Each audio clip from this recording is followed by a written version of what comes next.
मृदा मृदा सबसे महत्वपूर्ण प्राकृतिक संसाधनों में से एक है। यह पादपों की जड़ों को दृढ़ता से थामे रखकर तथा उन्हें जल एवं पोषक तत्वों की आपूर्ति करके उनकी वृद्धि में सहायता करती है। यह अनेक जीवों का आवास है। कृषि के लिए मृदा अनिवार्य है। कृषि हम सभी को भोजन, कपड़ा और आश्रय प्रदान करती है, अतः मृदा हमारे जीवन का अभिन्न भाग है। पहली वर्षा के बाद मृदा की सौंधी गंध सदैव ताजगी भर देती है। मृदा जीवन से भरपूर है। वर्षा ऋतु के एक दिन पहेली और बूझों ने मृदा में से एक केचुए को बाहर आते देखा।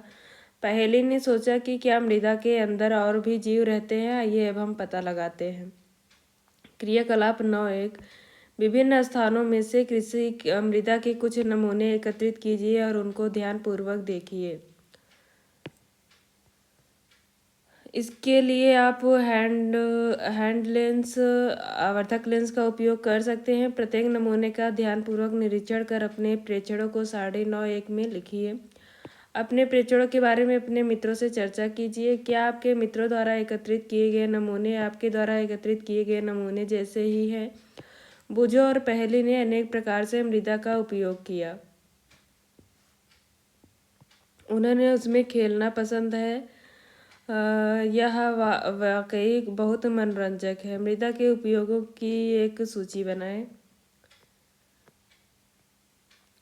मैं जानना चाहती हूँ कि सड़क के किनारे और बगीचे से एकत्रित किए गए नमूने में मुझे प्लास्टिक की वस्तुएं और पॉलीथीन की थैलियों के कुछ टुकड़े क्यों मिले हैं? पॉलीथीन की थैलियाँ और प्लास्टिक मृदा को प्रदूषित करते हैं। ये मृदा में रहने वाले जीवों को भी हानि पहुँचाते हैं। इसीलिए पॉलीथीन की थैलियों और प्लास्टिक की वस्तुओं के उपयोग पर प्रतिबंध की मांग की जा रही है।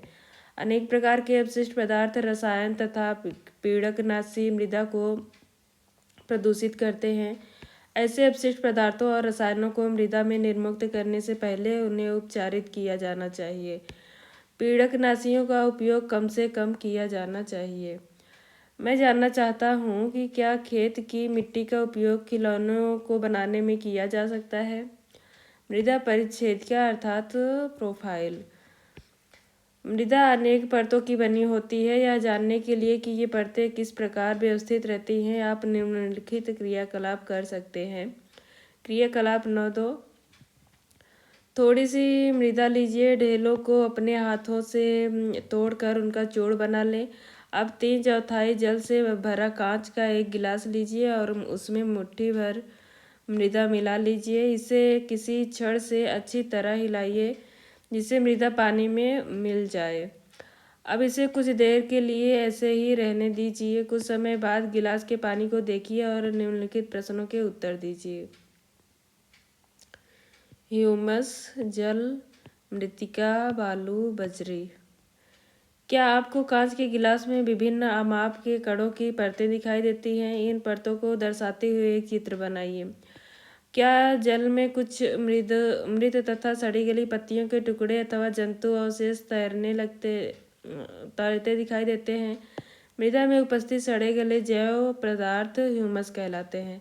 आप शायद जानते होंगे कि पवन, जल और जलवायु की क्रिया से शैलों के टूटने पर मृदा का निर्माण होता है। यह प्रक्रम अपक्षय कहलाता है।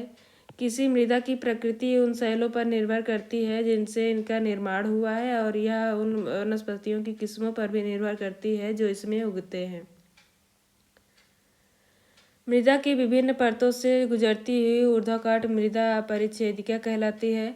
प्रत्येक परत स्पर्श, रंग, गहराई और रासायनिक संगठन में भिन्न होती हैं। ये परतें संस्तर स्थितियाँ कहलाती हैं।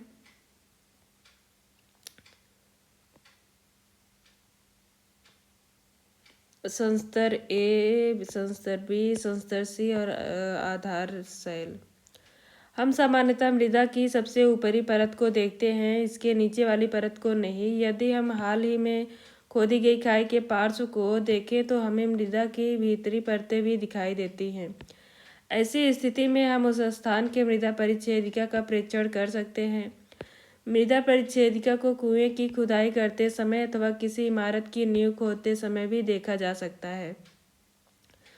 इसे पहाड़ी पर, सड़कों के किनारे अथवा नदियों के खड़े किनारों पर भी देखा जा सकता है।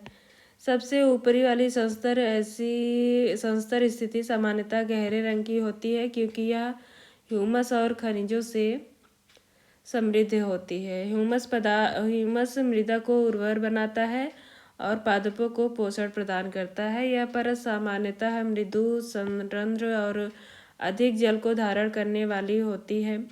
इसे शीर्ष मृदा अथवा असंस्तर स्थिति कहते हैं। शीर्ष मृदा कृमियों, कृंतकों, छछूंदरों और भृगुओं जैसे अनेक जीवों को आवास प्रदान करती है। छोटे पादपों की जड़ें पूरी तरह से शीर्ष मृदा में ही होती हैं। शीर्ष मृदा से नीचे की परत में ह्यूमस कम होता है, लेकिन खनिज अधिक होते हैं। यह परत सामान्यतः अधिक कठोर और अधिक संहत अर्थात घनी होती है और विसंस्तर स्थिति या मध्य परत कहलाती है। तीसरी परत सी संस्तर स्थिति कहलाती है, जो दरारों और विद्रोहयुक्त शैलों के छोटे ढेलों की बनी होती हैं। इस परत के नीचे आधार शैल होता है, जो कठोर और इसे फावड़े से खोदना कठिन होता है। मृदा के प्रकार। जैसा कि आप जानते हैं कि शैलों के अपक्षय से विभिन्न पदार्थों के छोटे छोटे कण निर्मित होते हैं। इनमें बालू और चिकनी मिट्टी सम्मिलित होते हैं। किसी मृदा में बालू और चिकनी मिट्टी का अनुपात उस मूल शैल पर निर्भर करता है जिससे उनके कण बने हैं। शैल कणों और ह्यूमस का मिश्रण मृदा कहलाता है। जीवाणु जैसे बैक्टीरिया, पादप मूल और केंचुए जैसे जीव भी मृदा के महत्वपूर्ण अंग होते हैं। मृदा को उसमें पाए जाने वाले विभिन्न आमाप के कणों के अनुपात के आधार पर वर्गीकृत किया जाता है। यदि मृदा में बड़े कणों का अनुपात अधिक होता है तो वह बलुई मृदा कहलाती है। यदि बारीक कणों का अनुपात अपेक्षाकृत अधिक होता है तो यह मृण्मय मृदा कहलाती है। यदि बड़े और छोटे कणों की मात्रा लगभग समान होती है तो यह दोमट मृदा कहलाती है। अतः मृदा का वर्गीकरण बलुई, दोमट और मृण्मय के मध्य होता है। मृदा के कणों के आमाप का उसके गुणों पर बहुत महत्वपूर्ण प्रभाव पड़ता है। बालू के कण अपेक्षाकृत बड़े होते हैं। ये आसानी से एक दूसरे से जुड़ नहीं पाते, अतः इनके बीच में काफ़ी रिक्त स्थान होता है। यह स्थान वायु से भरे रहते हैं, अतः हम कह सकते हैं कि बालू सुवाहित होती है। बालू के कणों के बीच के स्थानों में से जल की निकासी तेजी से हो जाती है, अतः बलुई मृदा हल्की, सुवाहित और शुष्क होती है। मृत्तिका अर्थात चिकनी मिट्टी के कण सूक्ष्म होने के कारण परस्पर जुड़े रहते हैं और उनके बीच रिक्त स्थान बहुत कम होता है। बलुई मृदा के विपरीत इनके कणों के बीच के सूक्ष्म स्थानों में जल रुक जाता है, अतः चिकनी मिट्टी में वायु कम होती है, लेकिन यह भारी होती है क्योंकि इसमें बलुई मृदा की अपेक्षा जल अधिक होता है। पादपों को उगाने के लिए सबसे अच्छी शीर्ष मृदा दोमट है। दोमट मृदा बालू, चिकनी मिट्टी और गाद नामक अन्य प्रकार के मृदा कणों का मिश्रण होती है। गाद नदी तलों में निक्षेप के रूप में पाई जाती है।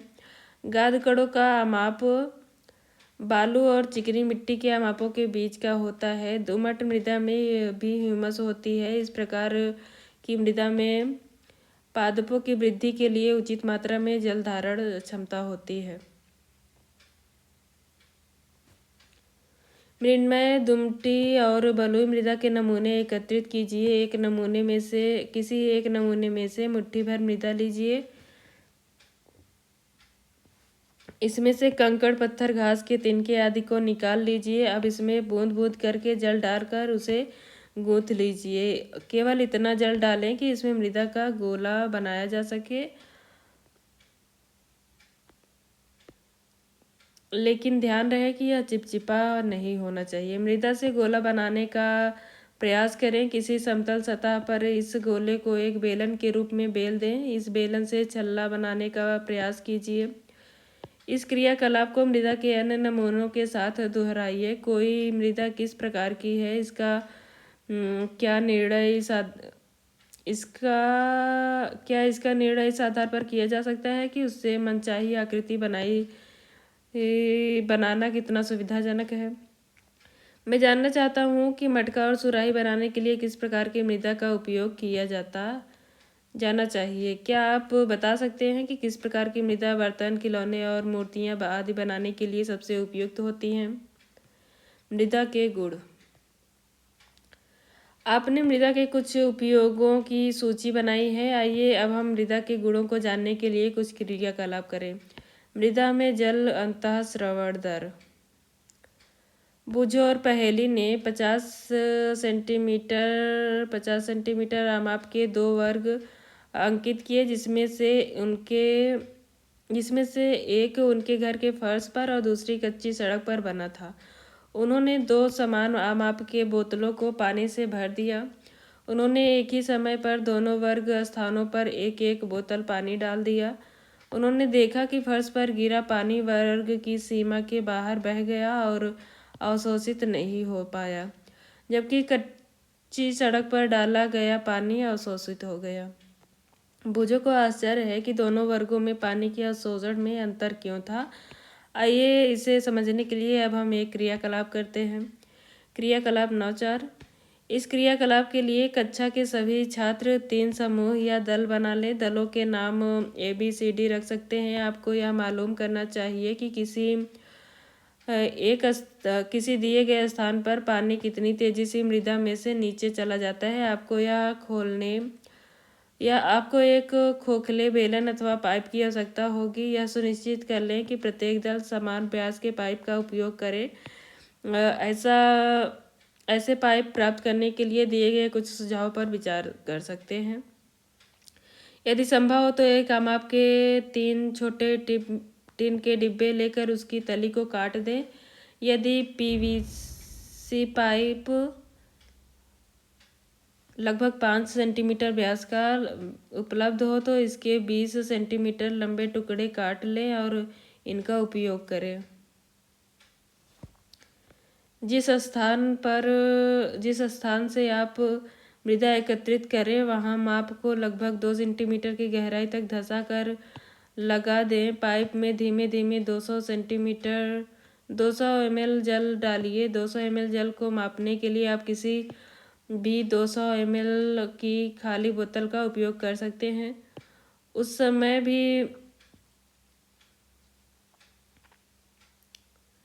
समय को नोट कर लें जब आपने जल डालना आरंभ किया। जब सारा जल भूमि द्वारा अवशोषित अर्थात अंतःस्रावित हो जाए और पाइप खाली हो जाए तो पुनः समय नोट कीजिए। यह ध्यान रखें कि पाइप में डालते समय पानी ना तो छलके और ना ही पाइप के बाहर गिरे। 200 ml जल के मृदा में अंतःस्रावित होने में लगने वाले समय के आधार पर अंतःस्रवण दर की गणना निम्नलिखित सूत्र के द्वारा कीजिए।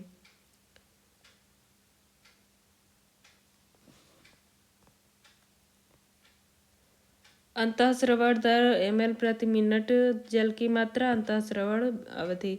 उदाहरण के लिए मान लीजिए किसी नमूने में 200 ml जल की अंतःस्रवण में 20 मिनट लगते हैं तो अंतःस्रवण दर 200 ml बटा 200 मिनट 20 मिनट इस तरह रहेगा। अपने दल द्वारा बनाए गए अपने दल द्वारा लिए गए मृदा के नमूने में अंतःस्रवण दर की गणना कीजिए। अपने निष्कर्षों की तुलना अन्य दलों के मृदा के नमूनों की अंतःस्रवण दर से कीजिए। मृदा के नमूनों को अंतःस्रवण दर के बढ़ते क्रम में व्यवस्थित करिए। मृदा में नमी।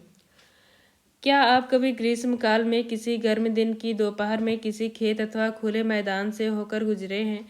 संभवतः आपने देखा होगा कि जमीन के ऊपर की वायु कंप दीप्त हो रही है, अर्थात ऐसा दिखता है जैसे गर्म वायु वैसे ही ऊपर उठ रही है जैसे आग के अलाव से उठती है। ऐसा क्यों होता है? इस क्रियाकलाप द्वारा हम इसका उत्तर जानने का प्रयास करेंगे।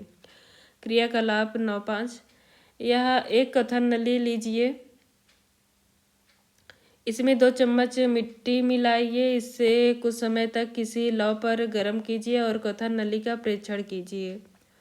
आइए हम देखते हैं कि गर्म करने पर क्या होता है।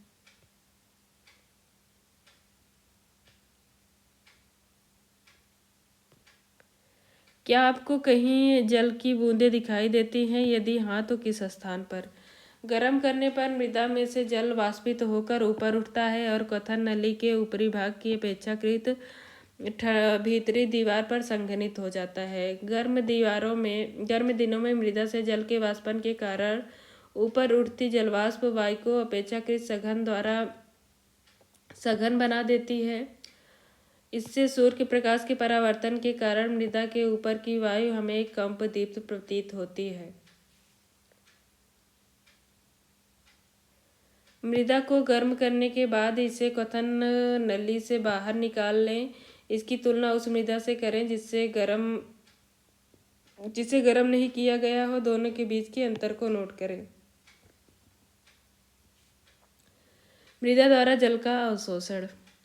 क्या सभी प्रकार के मृदा समान मात्रा में जल का अवशोषण करते हैं? आइए यह जानने के लिए क्रियाकलाप करते हैं। क्रियाकलाप 9.5 प्लास्टिक की एक कीप लीजिए। फिल्टर पत्र अथवा समाचार पत्र के कागज का एक टुकड़ा लेकर उसे मोड़कर चित्र 9.7 के अनुसार कीप में लगा दीजिए।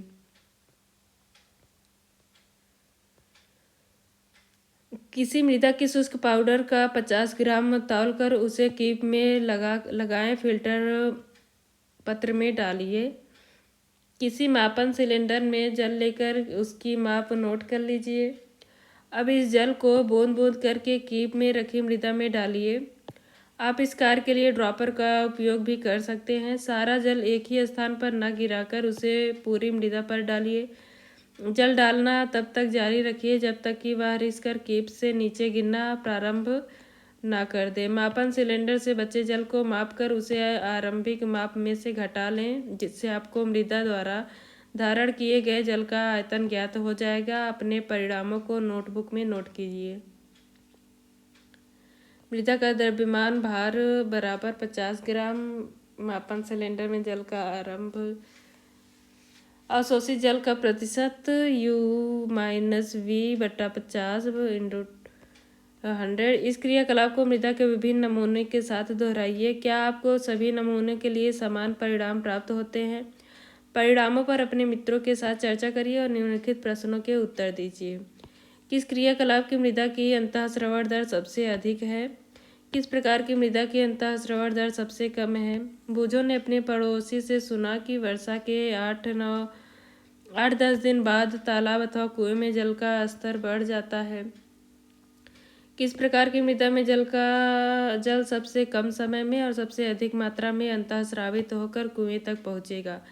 किस प्रकार की मृदा सबसे अधिक मात्रा में जल धारण करती है और किस प्रकार की मृदा सबसे कम? क्या आप कोई और विधि बता सकते हैं जिससे अधिक मृदा जल अंतःस्रावित होकर भौम जल तक पहुंच जाए? मृदा और फसलें। भारत के विभिन्न क्षेत्रों में भिन्न भिन्न प्रकार की मृदा पाई जाती है। कुछ क्षेत्रों में मृण्मय मृदा, कुछ में दोमट मृदा, जबकि कुछ अन्य क्षेत्रों में बलुई मृदा पाई जाती है। पवन, वर्षा, ताप, प्रकाश, आर्द्रता द्वारा मृदा प्रभावित होती है। ये कुछ प्रमुख जलवायवीय कारक हैं जो मृदा परिच्छेदिका को प्रभावित करते हैं और मृदा संरचना में परिवर्तन लाते हैं। जलवायवीय कारक तथा मृदा के घटक सम्मिलित रूप से किसी क्षेत्र विशेष में उगने वाली वनस्पति तथा फसलों की किस्मों का निर्धारण करते हैं। मृण्मय और दोमट मृदा दोनों ही गेहूं और चने जैसी फसलों की खेती के लिए उपयुक्त होती हैं। ऐसी मृदा की जल धारण क्षमता अच्छी होती है। धान के लिए मृत्तिका और जैव पदार्थ से समृद्ध तथा अच्छी जल धारण क्षमता वाली मृदा आदर्श होती है। मसूर और अन्य दालों के लिए दुमटी मृदा की आवश्यकता होती है, जिनमें से जल की निकासी आसानी से हो जाती है। कपास के लिए बलुई दोमट अथवा दोमट मृदा अधिक उपयुक्त होती है, जिसमें से जल की निकासी आसानी से हो जाती है और जो पर्याप्त परिमाण में वायु को धारण करती है। गेहूं जैसी फसलें महीन मृण्मय मृदा में उगाई जाती हैं क्योंकि यह ह्यूमस से समृद्ध और अत्यधिक उर्वर होती हैं। अपने शिक्षकों, माता पिता और अपने क्षेत्र के किसानों से वहां की मृदा के प्रकारों और उगाए जाने वाली फसलों के बारे में जानकारी एकत्रित कीजिए। उपलब्ध जानकारी को 9.2 में लिखिए।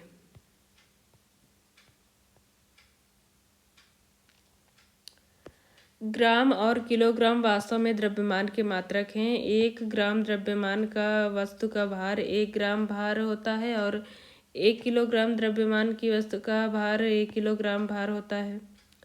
यद्यपि दैनिक जीवन में और वाणिज्य और उद्योग में द्रव्यमान और भार के बीच समानता अंतर नहीं किया जाता है। द्रव्यमान तथा भार में क्या अंतर है यह आप उच्च कक्षा में पढ़ेंगे। एक केस अध्ययन अर्थात केस स्टडी।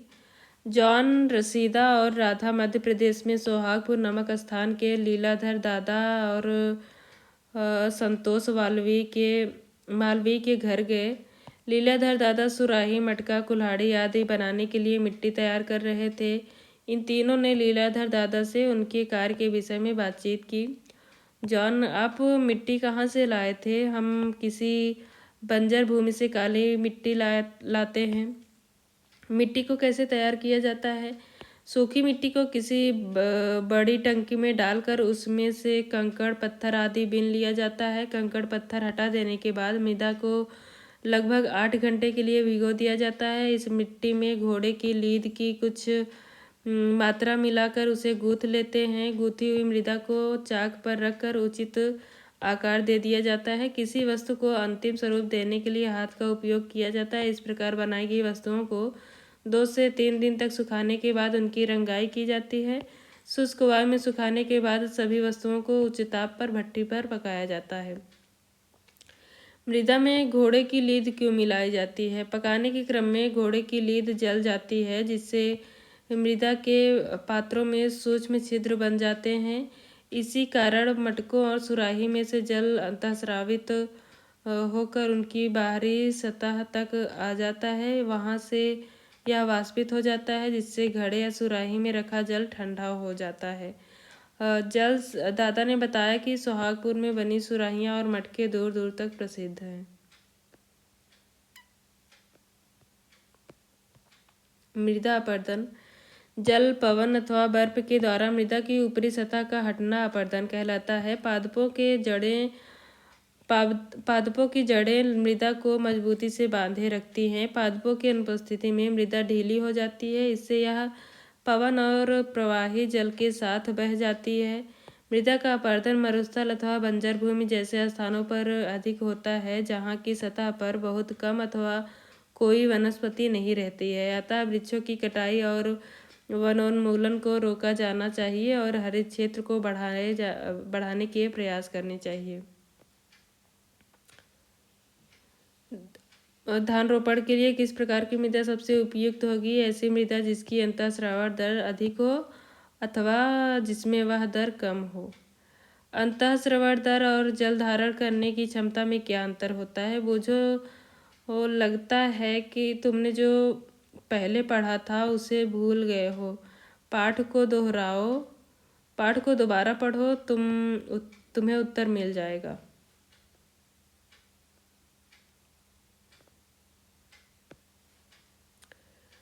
आपने क्या सीखा? मृदा पृथ्वी पर जीवन के लिए महत्वपूर्ण है। किसी स्थान की मृदा परिच्छेदिका वहाँ की मृदा के विभिन्न परितों का परिच्छेद होती है। ये परतें संस्तर कहलाती हैं। संस्तर स्थिति कहलाती हैं। मृदा विभिन्न प्रकार की होती है, मृण्मय, दोमट और बलुई। विभिन्न प्रकार की मृदा में जल की अंतःस्रावण दर भिन्न भिन्न होती है। यह दर बलुई मिट्टी में सबसे अधिक और मृण्मय मृदा में सबसे कम होती है। विभिन्न प्रकार की फसलों को उगाने के लिए विभिन्न प्रकार की मृदा उपयुक्त होती है। मृत्तिका और दोमट मृदा गेहूँ, चना और धान को उगाने के लिए उपयुक्त है। कपास को बलुई दोमट मृदा में उगाया जाता है। मृदा अपने में जल को रोके रखती है, जिसे मृदा आर्द्रता या मृदा नमी कहते हैं। मृदा की जल को रोके रखने की क्षमता या जल धारण क्षमता विभिन्न फसलों के लिए महत्वपूर्ण है। मृत्तिका का उपयोग बर्तनों, खिलौनों, मूर्तियों को बनाने के लिए किया जाता है।